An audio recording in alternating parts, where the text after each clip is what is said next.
ओम शांति। सुनते हैं अव्यक्त बाप दादा के 18 जून 70 के मधुर महावाक्य।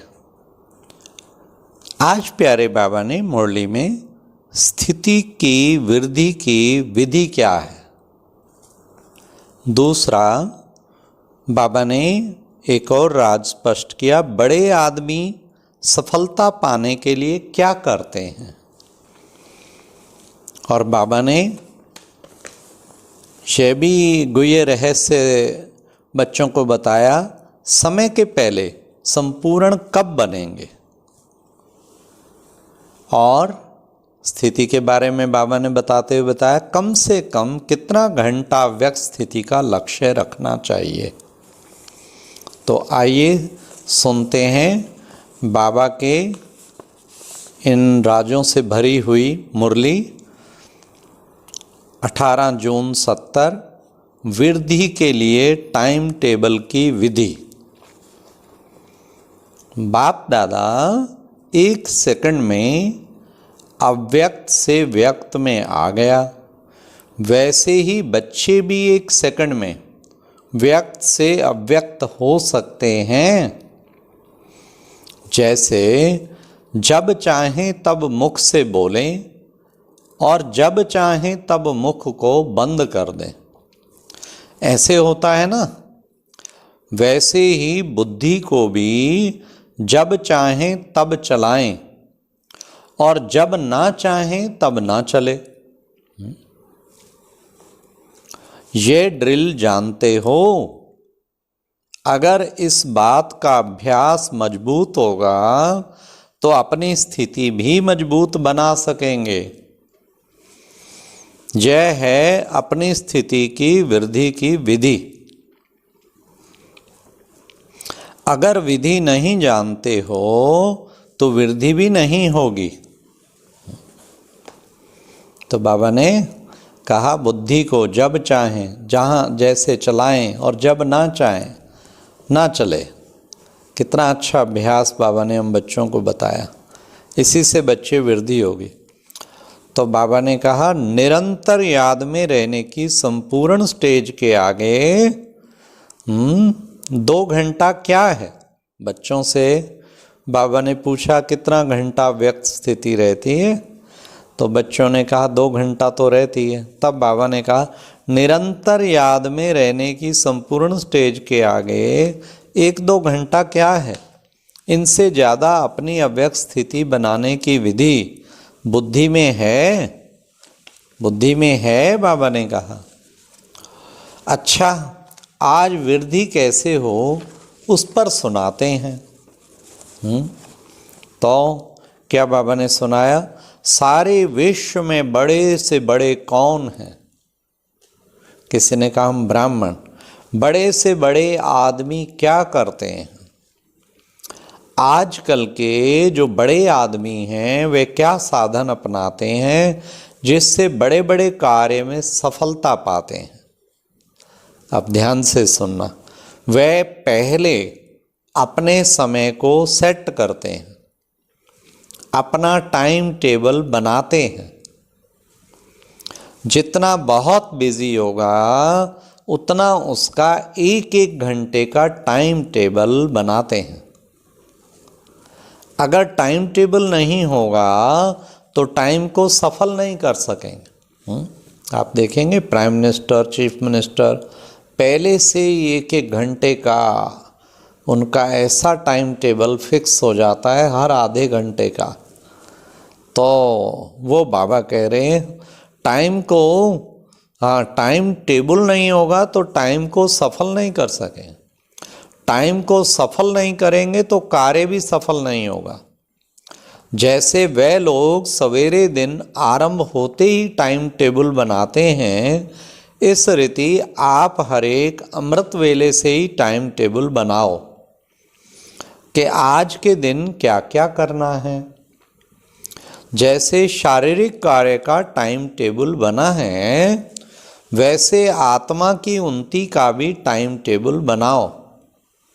समझा? इसमें अटेंशन और चेकिंग कम है। ये बाबा ने विशेष राज बताया। इस रीति आज के दिन अव्यक्त स्थिति का इतना परसेंट और इतना समय निकालना है। ये बाबा ने कहा, ये जैसे वो लोग करते आज के दिन इतने कार्य समाप्त करने हैं, आप भी अव्यक्त स्थिति का इतना परसेंट इतना समय निकालना है। टाइम टेबल नहीं होगा तो अनेक कार्य नहीं कर सकेंगे। कितना सुंदर बाबा ने बताया। तो अपनी डायरी बनाओ, जैसे 1 घंटे का स्थूल कार्य बना हुआ है, इसी रीति आत्मा की उन्नति का कार्य भी नोट करो। केवल स्थूल नहीं लेकिन सूक्ष्म भी, मुझे इसमें किस अवस्था का अनुभव करना है वो भी साथ नोट करो। प्लान बनाओ, फिर जैसे स्थूल कार्य करने के बाद उस पर राइट डालते हो ना, यह हो चुका, यह नहीं हुआ। इस रीति जो भी प्लान बनाते हो वह कहाँ तक प्रैक्टिकल में हुआ व नहीं हुआ, ना होने का कारण और साथ उसका निवारण का साधन सोचकर आगे बढ़ते जाओ।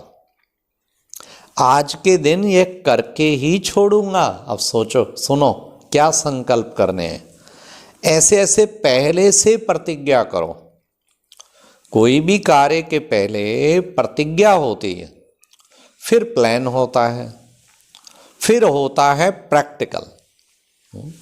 इसलिए क्या करना है, खास शुभ प्रेरणा ये है, आज बाबा की मुरली इतनी अच्छी प्रोग्रेस करने के लिए दिल को लगाने वाली। वैसे तो हर मुरली ऐसी है, व्यक्त मुरली, लेकिन अगर संभव हो एक डायरी आज से अलग बनाओ और उसका नाम लिखो प्रतिज्ञाओं की डायरी।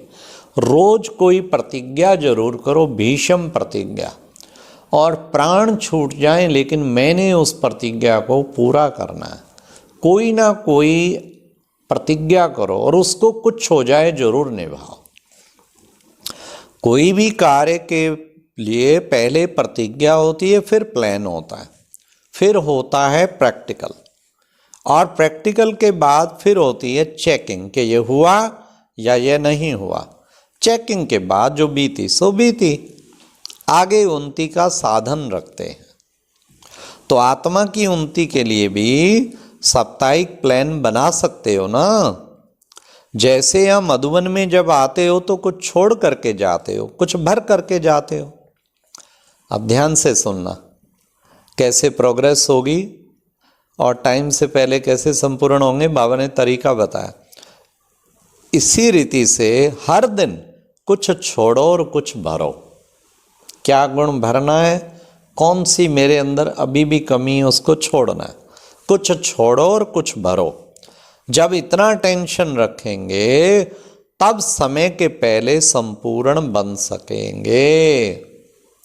समय के अनुसार अगर संपूर्ण बने तो उसकी इतनी प्राप्ति नहीं होती है। समय के पहले संपूर्ण बनना है। संपूर्णता क्या चीज है उसका अनुभव करेंगे। ईश्वरीय तीन्द्रिय सुख निरंतर क्या होता है उसका अनुभव यहाँ ही करना है। अब देखेंगे कि कायदे मुजीब कैसे अपना टाइम टेबल व साप्ताहिक कार्यक्रम बनाते हो। सबसे इम्पोर्टेंट सेवा में भी सफलता पाने के लिए और सब उन्नति में भी बाबा कहते टाइम टेबल बनाओ। फास्ट जाने के लिए फास्ट रखो। कौन सी फास्ट, टाइम टेबल बनाओ। आज इस बात की फास्ट रखेंगे, प्रतिज्ञा करो। जैसे वह लोग कब कोई चीज की फास्ट रखते, वैसे आप लोग भी हर रोज कोई ना कोई कमी की बात नोट करो। वह लोग भी जो चीज नुकसान कारक है उसके लिए फास्ट रखते, तो पुरुषार्थ में भी जो नुकसान कारक बातें उनकी फास्ट रखो, फिर उसको चेक भी करो। फास्ट मीन वर्त रखो, फिर चेक भी करो। सुबह को प्रतिज्ञा करते हो, फिर कह देते समस्या ऐसी आ गई थी, समस्या समाप्त होगी तो फिर करूँगा। हाँ, अब यह संस्कार खत्म करो, समेटना और समाना सीखो। हाँ, पुराने संस्कार समाना है, उसकी प्रतिज्ञा करो, वह फास्ट रखो। बड़े आदमियों के पहले से ही प्रोग्राम फिक्स होते हैं ना। आप लोग तो सभी से बड़े हो, तो अपना प्रोग्राम भी 6 मास का फिक्स करो। यह कार्य करके ही छोड़ूंगा, बनकर ही छोड़ूंगा। जब इतना निश्चय बुद्धि बनेंगे तब विजयी बनेंगे। बाप में तो निश्चय है, लेकिन अपने में भी निश्चय बुद्धि होकर कार्य करो तो फिर विजय ही विजय है। विजय के आगे समस्या कोई चीज नहीं है। फिर वह समस्या नहीं फील होगी, लेकिन वह खेल फील होगा। खेल खुशी से किया जाता है। जितने बड़े हो उतनी ही बड़ी स्थिति भी दिखलाओ, बड़ा कार्य करके दिखाओ। अब सुनो, बड़ा कार्य क्या है? कम से कम 8 घंटे का लक्ष्य रखना है। अव्यक्त स्थिति के लिए कह रहे हैं। अव्यक्त स्थिति 8 घंटा बनाना बड़ी बात नहीं है। अव्यक्त की स्मृति अर्थात अव्यक्त स्थिति। बाप की 2 घंटे याद क्यों? 2 घंटे बाप की याद रही तो बाकी समय क्या किया? अगर 2 घंटे बाप के स्नेही और 22 घंटा माया के स्नेही रहते हो तो क्या कहेंगे? इसलिए बाबा कहते अपनी अवस्था बढ़ाओ। अव्यक्त अवस्था तो बन सकती है, उसमें जमा का खाता होता है। चाहे मुरली पढ़ रहे हैं, मुरली सुन रहे हैं, मुरली मंथन कर रहे हैं, ये सब अव्यक्त अवस्था में आता है। लेकिन आत्मिक अवस्था जरूर बनी हुई हो। और ज्ञान सुना रहे हैं, ये सब अव्यक्त अवस्था में आ जाता है। तो कम से कम 8 घंटे का लक्ष्य रखकर डायरी बनाओ, टाइम टेबल बनाओ। फिर रिजल्ट भी देखेंगे। हर सप्ताह की रिजल्ट अपनी ब्राह्मणी से चेक कराओ और हर सप्ताह की रिजल्ट इकट्ठी कर 1 मास की रिजल्ट मधुबन आनी चाहिए। ब्राह्मणियों का काम करना चाहिए। हर सप्ताह की डायरी हर एक की चेक करो। क्या टाइम टेबल बनाया, उसमें कहाँ तक सफल हुए? बाबा ने टीचर बहनों को भी काम दे दिया है। सभी उम्मीद है सुनने वाली बहनें सारे अपने भाई बहनों को कहेंगे हर सप्ताह के रिजल्ट दो और फिर बाबा को भेजेंगे।